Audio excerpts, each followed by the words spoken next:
ఈ కథనం ప్రారంభించే ముందు మీకు ఈనాడులో జరిగిన ఒక సంఘటన మీకు చెప్తాను. అదేంటంటే, హైదరాబాద్కి దగ్గరలో చౌటుప్పల్ అనే ప్రాంతం ఉంది. అది మీ అందరికీ తెలిసిందే. ఆ చౌటుప్పల్లో ఒక చిన్న కుటుంబం నివసించేది. ఒక భార్య, ఒక భర్త, 2 చిన్న పిల్లలు.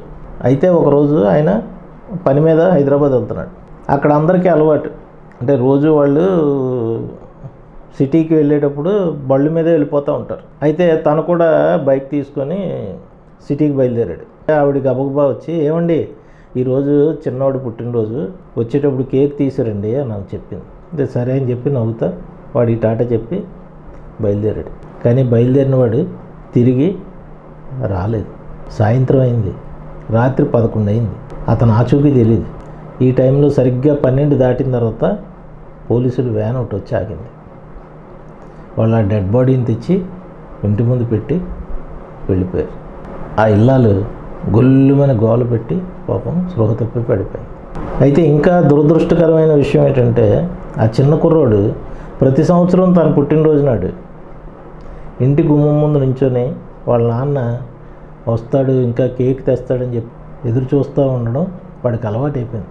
ఇలాంటి కథలు ఎన్నెన్నో భారతదేశంలో రోజుకి ఈ రోజున సగటున 1000 ప్రమాదాలు, రోడ్డు ప్రమాదాలు జరుగుతున్నాయి. అందులో మన 2 తెలుగు రాష్ట్రాల్లో 350 నుంచి 400 ప్రమాదాలు జరుగుతున్నాయి.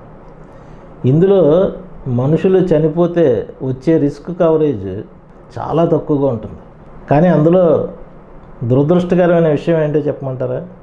కార్లకి, స్కూటర్లకి, బైకులకి, లారీలకి ఈ ప్రమాదాలు ఏం జరిగినా సరే వాహనాలకి మాత్రం ఇన్సూరెన్స్ వస్తుంది, మనుషులకు మాత్రం రావట్లేదు.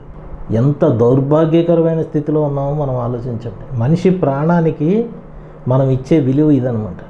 అందుకనే ఇన్సూరెన్స్ ఒకప్పుడు పాలసీలు వేరు, పద్ధతులు వేరు, ఇప్పుడు పద్ధతులు వేరు. ఇప్పుడు ఇన్సూరెన్స్ ఒక వ్యక్తికి సంబంధించింది కాదు, ఒక కుటుంబానికి సంబంధించింది.